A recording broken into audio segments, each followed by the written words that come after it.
सध्या काँग्रेस आणि राष्ट्रवादी काँग्रेसमध्ये एक नवा वाद पेटलेला आहे, कारण काँग्रेसनं थेट राष्ट्रवादी काँग्रेसच्या अध्यक्ष सुनेत्रा पवार यांना लक्ष केलंय आणि काँग्रेसनं उपमुख्यमंत्री सुनेत्रा पवार यांचा उल्लेखच गुंगी गुडिया असा केलाय। अर्थातच काही दिवसांआधी पालकमंत्री म्हणून सुनेत्रा पवार या बीड दौऱ्यावरती आलेल्या होत्या। बीडच्या जिल्हा नियोजन बैठकीला हजेरी लावल्यानंतर सुनेत्रा पवार पत्रकारांशी संवादही साधत होत्या।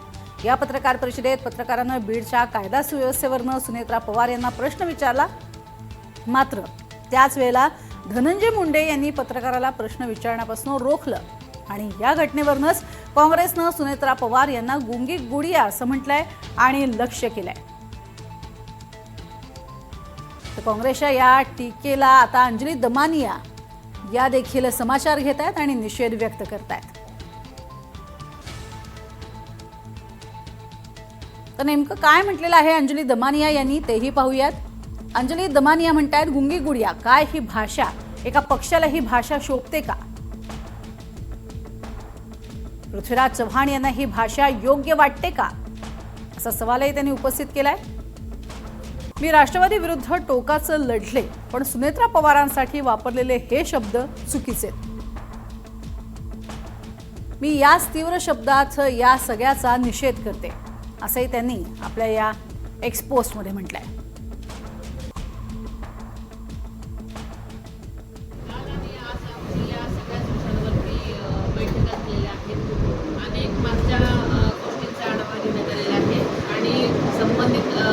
अधिकाऱ्यांना त्या प्रकारच्या सूचना पूर्ण करण्यासाठी देण्यात आलेल्या आहेत। तर मला माझ्याबरोबर सगळेच लोकप्रतिनिधी होते, त्यांनी तुम्ही सांगितलेल्या गोष्टी सांगितलेल्या आहेत। त्यामुळे सगळ्यांनीच ज्या ज्या काही गोष्टी सांगितलेल्या, जे काही कामं प्रलंबित होती त्या पूर्ण करण्यासाठी मी सूचना दिलेल्या आहेत। पीक विमा मिळाला नाही आता, पीक विम्याचा प्रश्न सुटला नाही, त्यासंबंधी सुद्धा आमची काल चर्चा झाली आणि पुढील कारवाई करण्यासाठी सूचना दिलेल्या आहेत। कायदा सुव्यवस्थेचा प्रश्न आहे, शासकीय कायदा सुव्यवस्थेचा प्रश्न आहे, कार्यालयामध्ये संस्था चालक।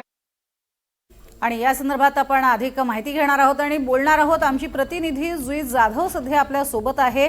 जुईकडनं या संदर्भात माहिती घेणार आहोत। जुई, खरं तर अशा पद्धतीची भाषा ही काँग्रेसकडनं यापूर्वी कधी वापरली गेलेली नव्हती, मात्र आता थेट अशी भाषा वापरली जाते आणि तीही एका ज्येष्ठ काँग्रेसीकडनं। काय अधिक माहिती?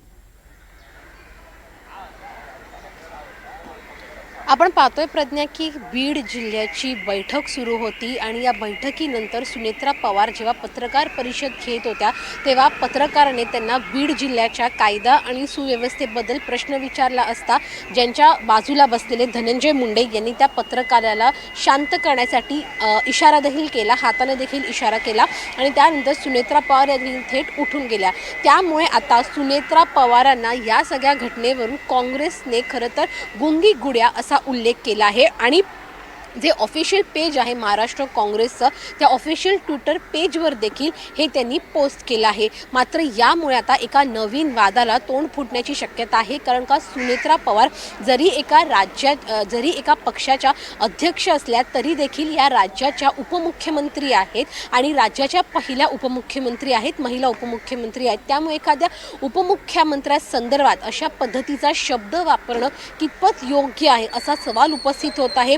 या संदर्भात अंजली दमानिया, ज्या सगळ्यांनाच माहीत आहे राष्ट्रवादीच्या विरोधामध्ये अगदी टोकाची भूमिका घेत लढत असतात, अनेक घोटाळे त्यांनी बाहेर काढले आहे, मात्र त्यांनी देखील अशा या शब्दाचा निषेध व्यक्त केला आहे।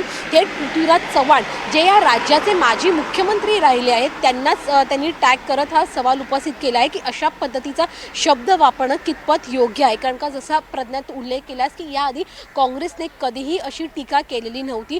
गुंगी गुडिया असा त्यांनी सुनेत्रा पवारांचा उल्लेख केला आहे आणि अक्षरशः त्यांनी त्यांच्या ऑफिशियल ट्विटर पेजवर हा व्हिडिओ जो आहे तो पोस्ट करत गुंगी गुडिया असा उल्लेख केला आहे। त्यामुळे या सगळ्यामुळे आता काँग्रेसच्या नेत्यांचं काय म्हणणं आहे हे पाहणं महत्त्वाचं राहणार आहे। त्यासोबतच राष्ट्रवादी विरुद्ध काँग्रेस आता ही जी लढाई आहे ती आपल्याला पाहायला मिळेल, कारण का एका राज्याच्या महिला उपमुख्यमंत्री संदर्भात हे जे शब्द आहे त्या शब्दाचा प्रयोग केला गेला आहे आणि त्यामुळे निश्चितच राष्ट्रवादीकडून देखील या टीकेवरती जोरदार प्रत्युत्तर जे आहे ते काँग्रेसला केलं जाणार आहे। परंतु या या नक्कीच. सगळ्या संदर्भात काँग्रेसच्या वरिष्ठ नेत्यांचं काय म्हणणं आहे, त्यांनी काय स्पष्टीकरण देतील हे आज पाहणं महत्त्वाचं राहील. प्रज्ञा. नक्कीच तुमच्याकडनं अधिक माहिती घेत राहणारच आहोत जुई. मात्र सध्या आपण बघतोय की कशा पद्धतीनं ही भाषा जी आहे ती काँग्रेसकडनं वापरण्यात आलेली आहे. अर्थातच सुनेत्रा पवार या राजकारणामध्ये आणि अशा पद्धतीनं सक्रिय राजकारणामध्ये मोठ्या प्रमाणात आधी नव्हत्या आणि त्यामुळे त्यांचा पत्रकार परिषद घेत असताना कोणती भाषा वापरावी, कोणते शब्द वापरावेत, कशा पद्धतीनं बोलावं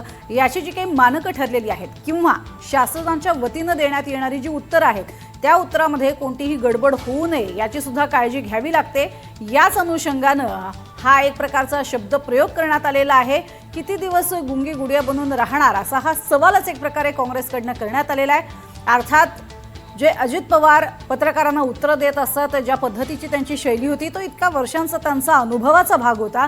आता मात्र नव्यानं उपमुख्यमंत्री झालेल्या सुनेत्रा पवार या अर्थातच इतक्या तयारीच्या नाही आहेत आणि म्हणूनच त्यांच्यावरती ही टीका काँग्रेसकडनं केली जाते.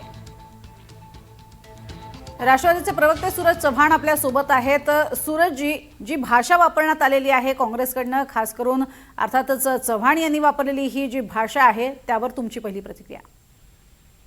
खरं तर काँग्रेस पक्ष अशा पद्धतीची भाषा वापरून त्यांनी महाराष्ट्रामधलं काय राजकीय त्यांची समज किंवा राजकीय काय दर्जा आहे ते दाखवून देत आहेत. मला वाटतं ही कदाचित गांधीजींची काँग्रेस नाही, ही सपकाळांची काँग्रेस आहे. अशा नीच मानसिकतेमध्ये एखाद्या महिलेवरती अशा पद्धतीची टीका करणं ही महाराष्ट्राची राजकीय संस्कृती नाही. अशा टीकेचा आम्ही जाहीर निषेध करतो. कदाचित उथळ काँग्रेसची लोक आता झालेली आहेत, ते या महाराष्ट्राच्या राजकीय परंपरेला छेद लावण्याचं काम यांच्याकडनं केलं जातंय. मला वाटतंय की काँग्रेसच्या नेत्यांनी विचार करावं. यांना असं वाटत असेल की अशा टीका करून प्रसिद्धी मिळत असतील. ही जनतेपासून दूर गेलेली काँग्रेस आहे. अशा टीकेने फक्त प्रसिद्धी भेटते, जनतेचं प्रेम भेटणार नाही. पण पृथ्वीराज चव्हाण यांनी केलेलं हे वक्तव्य आहे. कोणी सर्वसामान्य इतर जे काँग्रेसमधले नेते आहेत त्यांचं हे वक्तव्य नाहीये, जुने जाणते नेते आहेत पृथ्वीराज बाबा. पृथ्वीराज चव्हाणांचं राष्ट्रवादीबद्दल किती प्रेम आहे हे आम्ही पहिल्यापासून पाहिलेलं आहे. पृथ्वीराज बाबा किती लोकनेते आहेत हेही आम्हाला माहिती आहेत. फक्त वरिष्ठांच्या कृपेने ते महाराष्ट्राचे मुख्यमंत्री झालते. अशा लोकनेत्याबद्दल जास्त काही बोलायची गरज नाही. खरं तर त्यांनी राष्ट्रवादीबद्दल, कारण आज जर काँग्रेसचं पानिपत करण्यामध्ये कुणाचा मोठा वाटा असेल तर पृथ्वीराज चव्हाणांचा मोठा वाटा आहे.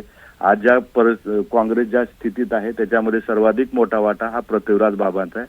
त्याच्यामुळं अशा कर्तृत्वान माणसाबद्दल जास्त बोलण्याची काही गरज नाही, कारण बाबांचं राष्ट्रवादी काँग्रेसबद्दलचं प्रेम हे सर्वश्रुत आहे. अशा व्यक्तीच्या विधानाला आम्ही फारसं महत्त्व देत नाही.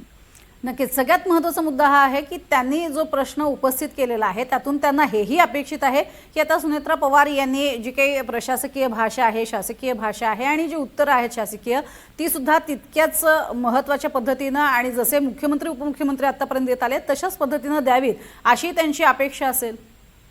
नाही, हे बघा, आपण अनेक वेळा पाहिलेले की वहिनीने स्वतः प्रसार माध्यमाचे अनेक वेळा संवाद साधलेले आहेत. राजकीय भाष्यही केलेले, प्रशासकीय अनेक प्रश्नावरती उत्तर दिलेले आहेत.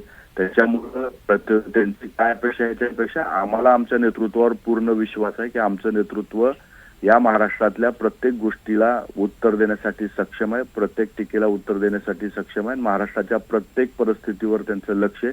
असं कुणीतरी आम्हाला शिकवण्याची गरज त्यांना नाही. त्यांचा पक्ष कुठल्या पातळीवर आहे हे त्यांनी पाहावं. त्यांच्या पक्षातील इतर नेत्यांना त्यांनी सांगावं आमच्या पक्षात काय करावं याचे लक्ष देण्याइतकी त्यांची गरज नाही आणि ती त्यांची तेवढी गुणवत्ताही नाही की त्यांनी इतरांना मार्गदर्शन करावं. धन्यवाद आमच्याशी बोललात त्यासाठी सूरजजी. तर काँग्रेस पक्षावरती जोरदार टीका केलेली आहे आणि अगदी पृथ्वीराज बाबांवरती सुद्धा त्यांनी टीका केलेली आहे. आपण अंजली दमानिया यांच्याकडे जातोय. अंजली दमानियाजी, तुम्ही खरं तर यावरती स्पष्ट भूमिका तुमची मांडलेली आहेच, पण या भाषेवरती तुम्हाला काय नेमकं म्हणायचं आहे आणि पृथ्वीराज बाबा काही सुतोवाच करू इच्छित आहेत का या माध्यमातून? आता तुमचा जेव्हा फोनवर रिॲक्शनसाठी मला कॉल आला तेव्हा मी पृथ्वीराज चव्हाणांशीच बोलत होते.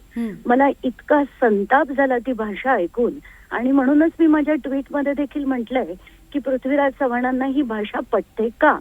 कारण राजकारणाचा स्थळ खालावतोय, वाटेल ती भाषा वापरली जाते, हे सगळं ठीक आहे, पण एखाद्या पक्षाच्या ऑफिशियल ट्विटर हँडलवरनं सुनेत्रा पवारांना गुंगी गुढिया म्हणणं हे शोभतं का या पक्षाला? म्हणजे यांना काय म्हणायचं? आता खरं तर भाजपच्या विरुद्ध आता सगळे लोक आशेने काँग्रेसकडे बघत होते, पण या काँग्रेसला जर हा स्तर सुद्धा नसेल तर काय बोलायचं या लोकांना? म्हणून मला पृथ्वीराज चव्हाणांबद्दल प्रचंड आदर आहे आणि म्हणून मी त्यांना फोन करून विचारलं की कोणाचं आहे, म्हणजे कोण हँडल करताय आत्ताचं ट्विटर हँडल तुमचं, आणि जे असतील त्यांना तुम्ही प्लीज तातडीने बदला. कारण मला वाटतं माझ्या एवढं राजकारणात राष्ट्रवादी विरुद्ध कोणीच लढलं नसेल, पण लढताना एक मर्यादा, एक स्तर हे आपल्याला जपायला नको का? म्हणजे टीका करावी, त्यांच्या विरुद्ध बोलावं, पण त्याला काही एक स्तर, एक मर्यादा असली पाहिजे. मर्यादा सोडून बोलणं नक्कीच चांगल्या घरातल्या चांगल्या लोकांना नक्कीच चालणार नाही आणि ही मर्यादा ही बाळगली गेलीच पाहिजे, अंजलीजी, कोणीही असो. हीच भाषा किंवा हाच भाषेचा प्रयोग कधी काळी काँग्रेसबाबतही केला जात होता. त्यांच्या केंद्रीय नेतृत्वावरती अशाच भाषेत टीका होत होती. नाही, म्हणूनच मी म्हणते ना की त्यांनी जे केलं ते तुम्ही केलं तर तुम्ही वेगळे कसे? म्हणजे जे भाजप बोलायचं त्यांना मौन काय मनमोहन सिंगांना म्हणायचं, म्हणजे आता तुम्ही तेच करताय, तर तुम्ही वेगळे कसे झालात? आणि कोणीही म्हणजे भाजप असो, काँग्रेस असो, शिवसेना, राष्ट्रवादी जे असतील ते पक्ष, प्रत्येकाने मर्यादा ही बाळगलीच पाहिजे. मर्यादा सोडून बोललेलं मी तरी खपवून घेणार नाही. त्याच्या विरुद्ध मला जे मांडायचं ते मी सातत्याने मांडतच राहणार आहे. म्हणूनच मी आता फोन केला शेवटी त्यांना, त्यांच्याशी बराच वेळ चर्चा झाली. मला म्हणाले मी तातडीने बघतो कोण हँडल करतंय, कारण गेले काही दिवस मी बघत होते त्या हँडलवरनं येणारा स्तर अतिशय खालचा होता.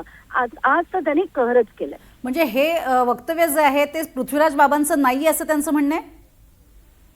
नाही, त्यांना तर माहिती पण नाही. ते दिल्लीला होते, ते मला म्हणाले महाराष्ट्राच्या काँग्रेसच्या ट्विटर हँडलवरनं आले. मी म्हटलं हो, आणि जे आता हँडल करत असतील त्यांना तातडीने तुम्ही बदला, कारण हा महाराष्ट्राचा स्तर नाही. आपण नेहमी मर्यादा ठेवूनच बोललं पाहिजे. Please change the person who is handling that, असं मी त्यांना आता विनंती केली. नक्कीच, धन्यवाद आमच्याशी बोलण्यासाठी अंजलीजी. तर अंजली दमानिया यांनी आपला अर्थातच जो रोष आहे तो व्यक्त केलेला आहे आणि अशा पद्धतीची भाषा ही राजकारणामध्ये शोभणारी नाही असं म्हणत त्यांनी आपली नाराजी थेट व्यक्त केलेली आहे पृथ्वीराज चव्हाण यांच्याकडेच.